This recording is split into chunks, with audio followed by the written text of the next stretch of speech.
Mengenal ulama penesak, Syekh Kiai Haji Bahri bin Pandak.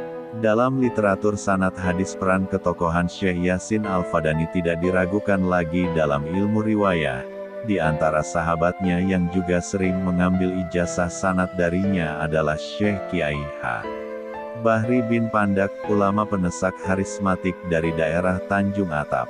Bagaimana sosok keulamaan dari Syekh Kiai H. Bahri Pandak, selanjutnya ditulis Syekh Bahri. Desa Tanjung Atap, Ogan Ilir, bermakam seorang ulama penyebar Islam di Sumbaksel tahun 1575 M. Yaitu Said Umar Baginda Sari. Di desa inilah Maimunah, ibu dari Syekh Bahri mengandung dan lahir pada 1916 M. Semasa hidupnya ia belajar ke Salatiga, disebut Makkah Kecil, pada seorang ulama lulusan dari Al-Azhar Kairo, 1922 M. Yaitu Syekh Kiai H. Ishaq Bahsin, Syekh H. Bahri bin Bunga, Syekh Sayyidina Harun Salatiga dan lainnya. Seiring waktu umur 11 tahun, dirinya kemudian pergi ke Banten belajar Al-Quran dan menghafalnya dari Syekh Tubagus Mamun dan Kiai H. Asnawi Caringin. Darinya didapat ijazah Tarekat Qadariyah Naksabandiyah, lebih kurang 5 tahun belajar di pesantrennya Syekh Mamun ini. Selain beliau ulama anak dari Kiai H. Anwar Seri Bandung juga pernah belajar Al-Quran di sini, yaitu Syekh H. Daruqutni Anwar Al-Hafiz. Selepas dari Banten, Syekh Bahri kemudian memutuskan belajar ke Jambi, Saadatut Daren. Saat itu pesantren Jambi ini dipimpin oleh Syekh H. Abu Bakar Syaifuddin era 1925. Di antara ulama penesak yang telah dahulu belajar ke Jambi, di antaranya pendiri Pontren Nurul Islam Seri Bandung, pendiri Pontren Nurul Yakin, Tanjung Atap Kiai H. Muhammad Ali, dan pendiri Pontren Darul Falah, Tanjung Jirim Kiai H. Umar Abul Hasan. Selanjutnya Syekh Bahri belajar ke Tanah Suci Mekah, tepatnya di Madrasah Saulatiyah kemudian ke Madrasah Darul Ulum Mekah. Di sana ia mengambil ilmu dari beberapa ulama, antara lain 1. Sayyid Muhsin Al-Musawa. 2. Syekh Mukhtar Usman Mahdum. 3. Syekh Abdullah Muhammad Niyar. 4. Syekh Hasan Al-Masyad. 5. Syekh Husain bin Abdul Ghani Palembang. 6. Syekh Umar bin Hamdan Al-Mahrisi. 7. Sayyid Alawi bin Abbas Al-Maliki. Sepulang menuntut ilmu di Mekah, ia berdakwah dan mengajar di Salatiga, Ogan Ilir, yang mana dahulu merupakan alma maternya. Di antara para kiai yang juga mengajar di sana, antaranya Kiai H. A. Qori Nuri, Kiai H. Abdullah Kenalim dan lainnya. Sedangkan daerah garapan dakwahnya di antaranya di Pangkalan Lampang, Selapan, Sungai Bungin, Sumsang dan sekitarnya. Di tahun 1981, ia mendirikan sebuah pesantren yang diberi nama Mahadul Haramain di desanya. Selain gurunya di atas, Syekh Bahri juga mengambil ijazah tarekat Alawiyah kepada Habib Abdullah bin Abdul Qadir Bil Faqih Malang, sedangkan gurunya di Palembang antaranya Habib Ali bin Abu Bakar Al-Kaf Kiai Yayik belajar ilmu hikmah, dan Habib Masyhur bin Hasan Al-Hirit wafat di Cimahi, ia belajar ilmu qiraat. Ulasan panjangnya dapat merujuk peneliti muda, Us. M.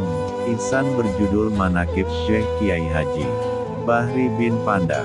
Kitab yang disusun Kiai H. Bahri berjudul Auradul Hakim ditulis tahun 1969 M.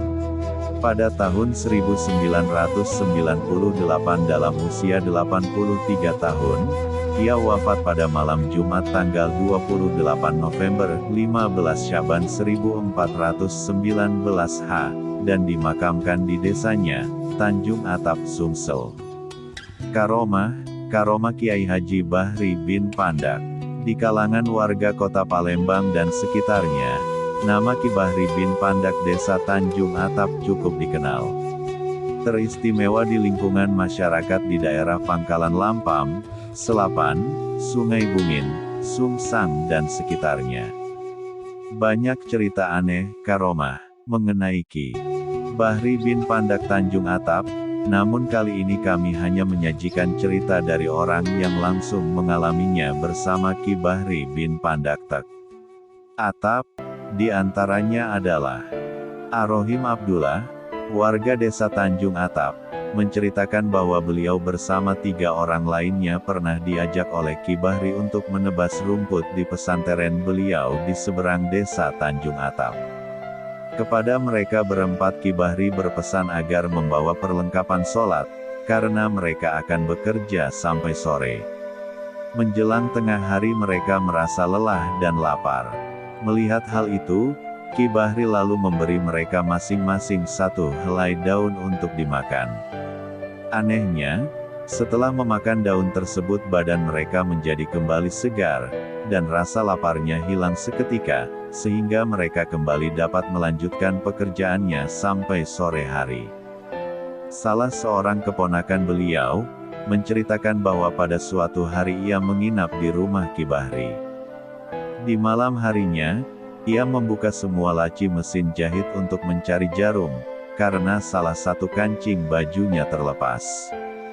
Namun ia tidak menemukannya. Laci mesin jahit itu kosong, tidak ada apa-apa di sana.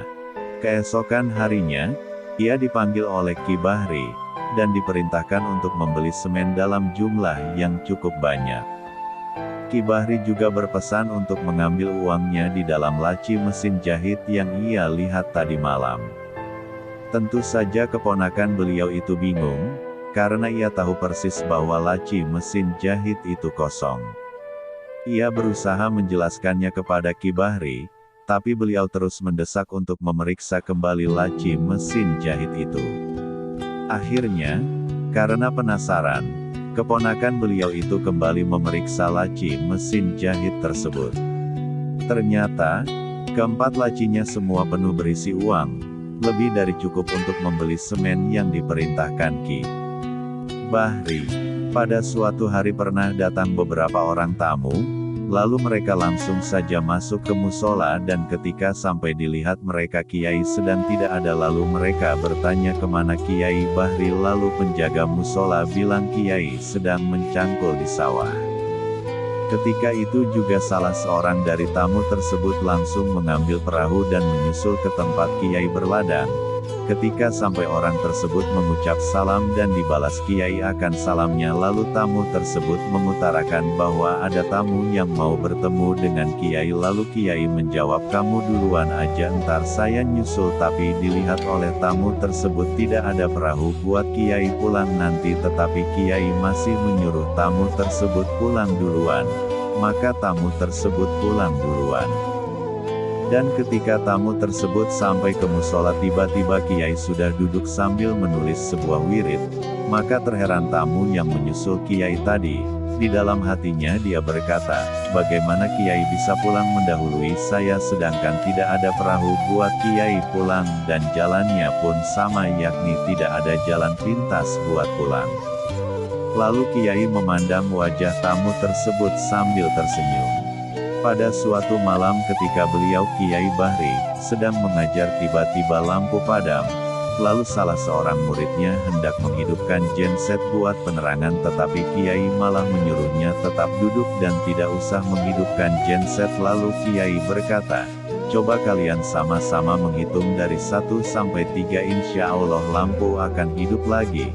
Lalu mereka sama-sama menghitung dengan hati yang heran 1, 2, 3 maka lampu kembali hidup dan semua orang terheran-heran. Suatu malam ketika jam sudah menunjukkan pukul 11 waktu Indonesia Barat, ada salah seorang tamunya hendak pulang ke rumahnya tetapi hari sudah larut malam dan tidak ada lagi mobil yang menuju Palembang kalau sudah larut malam. Tetapi dia masih ingin pulang lantas ia mengutarakan kepada Kiai bahwa ia ingin pulang terus Kiai memperbolehkannya pulang dan menyuruhnya lewat jalan situ sambil menunjukkan jalannya tapi Kiai berpesan kepada tamu tersebut untuk jangan menoleh ke kanan dan ke kiri serta ngomong ketika jalan. Lantas tamu tersebut menuruti perintah Kiai. Lalu dia pun pamit terus pulang. Ketika sampai di rumah dia merasa aneh waktu dia melihat jam baru menunjukkan pukul 11.30 waktu Indonesia Barat, padahal jarak antara kota Palembang dengan Tanjung Atap itu memerlukan waktu 2 jam atau secepatnya 1,5 jam. Lalu esok harinya dia ingin melihat tempat yang dilaluinya semalam, ternyata tempat tersebut adalah rawa-rawa yang sangat luas. Dia pun merasa takjub dengan keramat Kiai Bahri bin Pandak. Suatu pagi yakni hari Jumat terlihat Kiai sangat sibuk membersihkan musola, dan membentangkan permandani yang sangat bagus. Lalu seorang murid beliau yang termasuk juga ayahanda Ane bertanya ada apa Kiai membersihkan musola dan membentang permadani. Lalu Kiai menjawab, akan ada tamu agung yang akan datang. Setelah beberapa lama terlihat seorang yang berkulit hitam seperti orang negro memakai celana jeans berbaju kemeja dan memakai belangkon. Lalu orang itu masuk dan duduk di hadapan Kiai. Anehnya mulut ayahanda Ane serta murid-murid Kiai yang lain seperti membisu, tidak dapat berkata apa-apa, hanya bisa memandang dan mendengar perbincangan Kiai dengan orang tersebut. Selang beberapa lama orang itu pergi, lalu Kiai Bahri bertanya kepada para muridnya, tahukah kalian siapa orang yang datang tersebut? Kami tidak tahu Kiai. Lalu Kiai menjawab, itulah Nabiullah Khidir AS, beliau datang mau bersilaturahmi. Maka murid-murid Kiai pun mencari orang tersebut, ternyata orang itu sudah tidak ada lagi. Sampai sekarang masih banyak murid-murid ataupun pencinta beliau, terutama jamaah Majelis Taklim wa Tazkir Awabien Darul Mutakin Palembang, pimpinan Alem Kiai Haji Ali Umar Thoyib, yang berziarah ke makam beliau di Desa Tanjung Atap Ogan Ilir. Allahu alam bisawab, semoga bermanfaat.